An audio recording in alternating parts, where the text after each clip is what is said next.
नमस्कार, KP news के Karnataka bulletin में आपका स्वागत है। मैं हूं पूजा आपके साथ। चलिए शुरू करते हैं आज की खबरों का सिलसिला। उससे पहले एक नजर आज के मुख्य समाचारों पर डालते हैं। भाजपा उम्मीदवार भगवंत खुबा की प्रचार सभा शहर के गणेश मैदान में आयोजित की गई। भाजपा उम्मीदवार की शक्ति प्रदर्शन रैली निकाली गई। लोगों को बीजेपी को वोट क्यों देना चाहिए, डीके शिवकुमार ने भाजपा पार्टी के नेताओं से पूछा। चुनाव के बाद कांग्रेस पार्टी खत्म हो जाएगी, कर्नाटक में बीजेपी नेता का दावा। लोकसभा चुनाव बेंगलुरु में धारा 144 लागू रहेगी।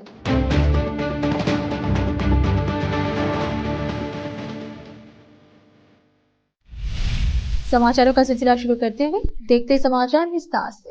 पहले देखेंगे स्थानीय समाचार। बीदर लोकसभा क्षेत्र से भाजपा उम्मीदवार भगवंत खुबा ने आज दूसरा नामांकन दाखिल करने के बाद शहर के गणेश मैदान में एक सार्वजनिक सभा में भाग लिया है।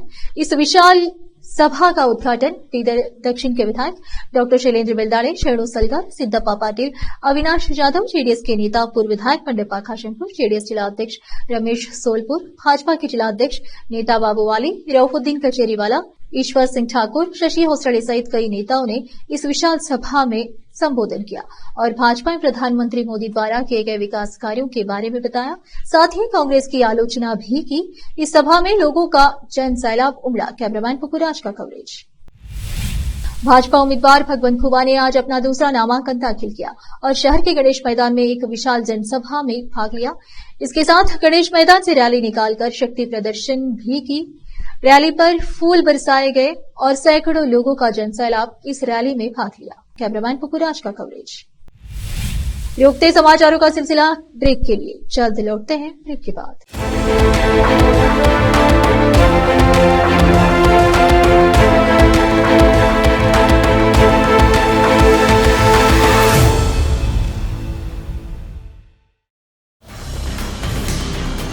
हिंदुस्तान के हर कोने में हम हैं मौजूद। 24 घंटे हालात पर गहरी नजर, खबरों से जुड़े चुपते सवालात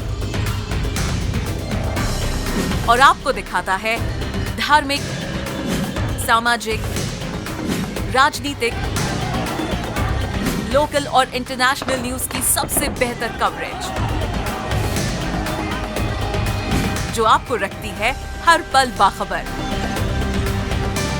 देश और दुनिया भर की खबर के लिए देखते रहें केपी न्यूज 24/7।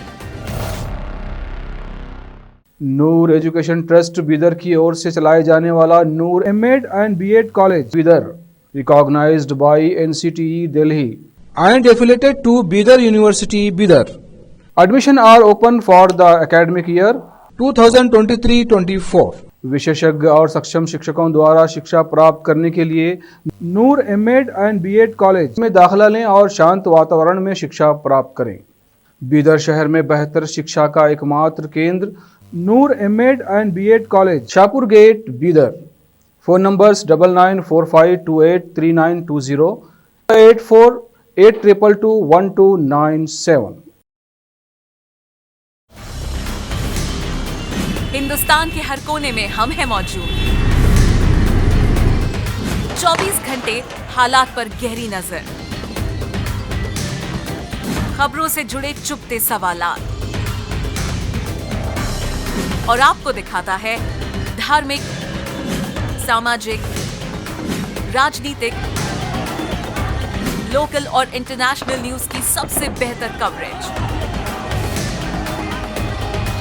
जो आपको रखती है हर पल बाखबर।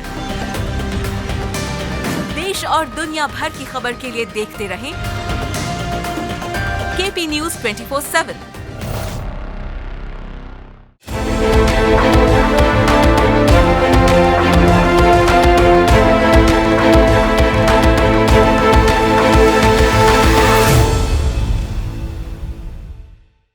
ब्रेक के बाद आपका स्वागत है। आइए देखते हैं राज्य के अन्य समाचार। उप मुख्यमंत्री डीके शिवकुमार ने भाजपा के राष्ट्रीय और राज्य नेताओं से पूछा कि लोगों को उन्हें वोट क्यों देना चाहिए।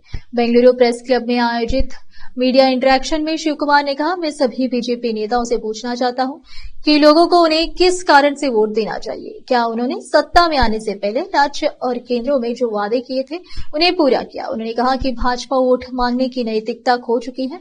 केंद्र से मंजूरी के लिए लंबित विभिन्न सिंचाई परियोजनाओं का उल्लेख करते हुए उन्होंने कहा, महादाई, मेकेदाटो और ऊपरी भद्रा परियोजनाओं के लिए मंजूरी कहां है।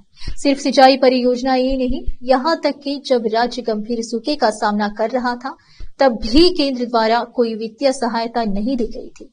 उन्होंने प्रवर्तन निदेशालय और आयकर पर भाजपा सरकार के एजेंट की तरह काम करने का आरोप लगाते हुए कहा, भाजपा आईटी और ईडी के नाम पर कांग्रेस नेताओं समर्थकों को परेशान कर रही है। वह हमारी पार्टी के कार्यकर्ताओं को धमकाकर चुनाव जिताने की कोशिश कर रही है, लेकिन लोग उनका समर्थन नहीं करेंगे। कर्नाटक विधानसभा के एलओपी और भाजपा नेता आर अशोक ने दावा किया है कि लोकसभा चुनाव 2024 के बाद कांग्रेस पार्टी भंग हो जाएगी। उन्होंने बेंगलुरु में भाजपा की जीत की भी भविष्यवाणी की। आर अशोक ने कहा, इस बार चुनाव के बाद कांग्रेस पार्टी खत्म हो जाएगी। देश में कोई कांग्रेस नहीं होगी। बेंगलुरु बीजेपी का गढ़ है, हम जीतेंगे। इस बीच कर्नाटक के सीएम सिद्धरामैया ने गुरुवार को भविष्यवाणी की कि कांग्रेस पार्टी आगामी लोकसभा चुनाव में राज्य में 20 सीटें जीतेगी। कर्नाटक 26 अप्रैल को होने वाले दूसरे चरण के लोकसभा चुनाव के लिए तैयारी कर रहा है। राज्य सरकार ने घोषणा की है कि 24 अप्रैल को शाम 6 बजे से 26 अप्रैल की आधी रात तक धारा 144 लागू की जाएगी। पूरे शहर में पुलिस तैनात की जाएगी। कर्नाटक की राजधानी में कानून व्यवस्था बनाए रखने की देखभाल करना। रिपोर्ट्स के मुताबिक 24 अप्रैल से 26 अप्रैल की आधी रात तक सार्वजनिक बैठकें, रैलियां, सभाएं, पुतले जलाना, घातक हथियार रखना, भड़काऊ भाषण देना और राजनीतिक नारे लगाना सख्त वर्जित है। फिर से रोकते हैं समाचारों का सिलसिला एक ब्रेक के लिए। जल्द लौटते हैं ब्रेक के बाद।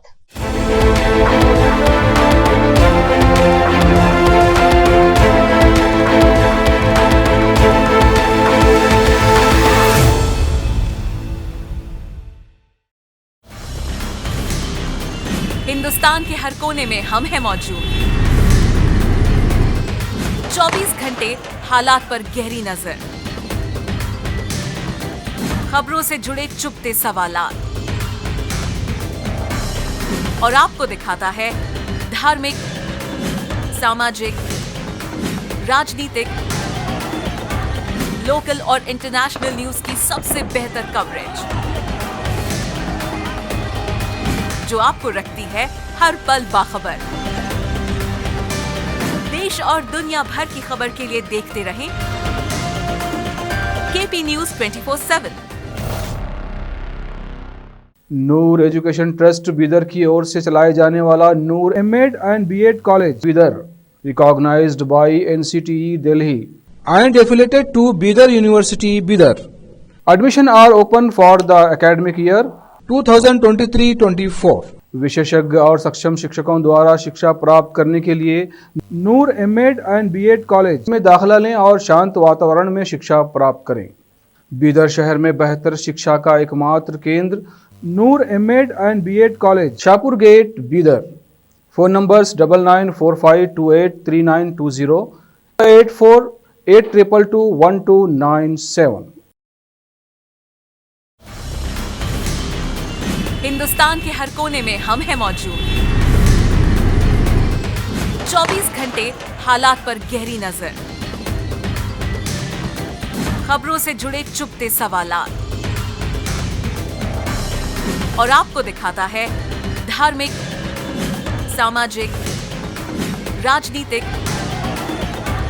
लोकल और इंटरनेशनल न्यूज की सबसे बेहतर कवरेज,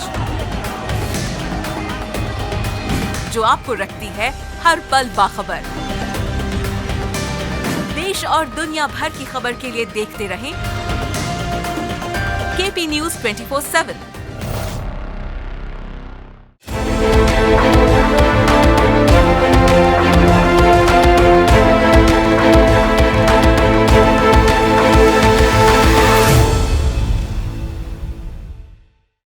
ब्रेक के बाद आपका स्वागत है। आइए देखते हैं समाचार। कांग्रेस नेता प्रियंका गांधी के उस बयान पर प्रतिक्रिया व्यक्त करते हुए कि एनडीए 180 सीटों को पार नहीं करेगा। भारतीय जनता पार्टी नेता जगदीश शेट्टार ने कांग्रेस को लोकसभा चुनाव में 40 सीटें हासिल करने की चुनौती दी। बेलगावी लोकसभा निर्वाचन क्षेत्र के लिए अपना नामांकन दाखिल करने के दौरान एक जोशीले बयान में जगदीश शेट्टार ने कहा, मैं कांग्रेस को 40 सीटें पार करने की चुनौती देता हूं। पश्चिम बंगाल की मुख्यमंत्री ममता बनर्जी, जो इंडिया ब्लॉक का हिस्सा है, उन्होंने कहा कि वे जीत गए, हमें 40 सीटें भी नहीं मिलेंगी। लोगों ने तय कर लिया है कि हम 400 सीटें पार करेंगे। शेट्टार ने भी भारी जीत हासिल करने का भरोसा जताया। अपने अभियान के दौरान लोगों के जबरदस्त स्वागत से उत्साहित होकर उन्होंने न केवल अपनी जीत बल्कि आगामी चुनाव में भाजपा की व्यापक सफलता के बारे में भी आशा व्यक्त की।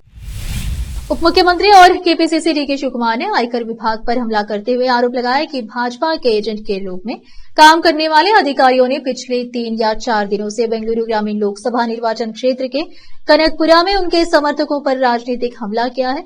आईटी जासूस केवल मेरे और मेरी पार्टी के बारे में चिंतित है। क्या उन्होंने किसी बीजेपी और एनडीए नेता पर छापा मारा है? उन्होंने अपने आकाओं के निर्देशों पर काम किया है जो हमें परेशान करना चाहते हैं। क्या ईसीआई के अनुसार एनडीए उम्मीदवार हर क्षेत्र में केवल 85 लाख रुपए खर्च कर रहे हैं? उन्होंने पूछा।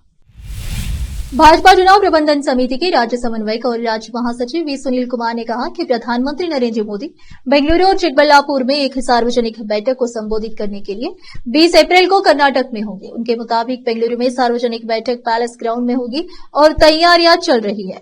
कुमार ने कहा कि केंद्रीय गृह मंत्री अमित शाह 23 और 24 अप्रैल को कर्नाटक में रहेंगे, जहां वह कई चुनाव अभियानों में हिस्सा लेंगे। कुमार ने कहा कि शाह 23 अप्रैल को बेंगलुरु के विभिन्न हिस्सों में रोड शो करेंगे और अगले दिन वह चिकमंगलुरु, तुमकुरु और हुबली में सार्वजनिक बैठकों को संबोधित करेंगे। 23 अप्रैल को यशवंतपुर में एक रोड शो होगा। उसके बाद यलहंका में एक सार्वजनिक बैठक होगी। शाम को वो मनहली विधानसभा क्षेत्र में रोड शो करेंगे। बाद में महादेवपुरा विधानसभा क्षेत्र में एक रोड शो होगा।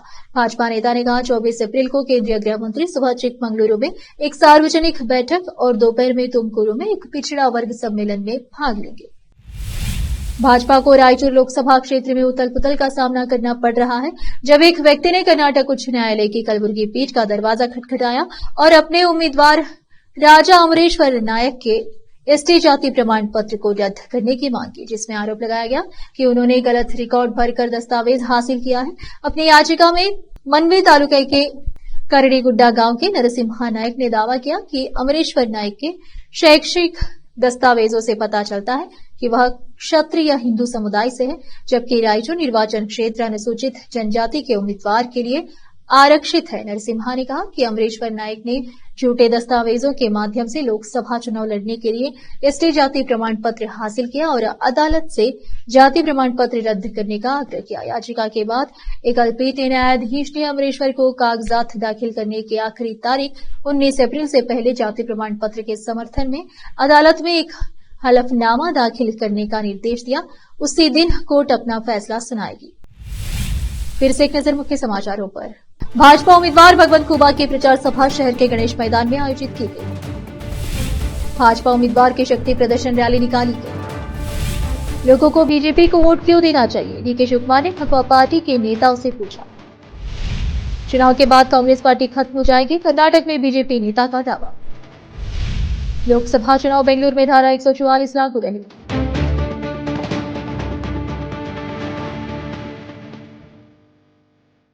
केपी न्यूज के कर्नाटक के बुलेटिन में आज इतना ही। आप देख रहे थे केपी न्यूज का कर्नाटक बुलेटिन। अन्य समाचारों के लिए जुड़े रहे हमारे चैनल से। केपी न्यूज 24/7 से धन्यवाद।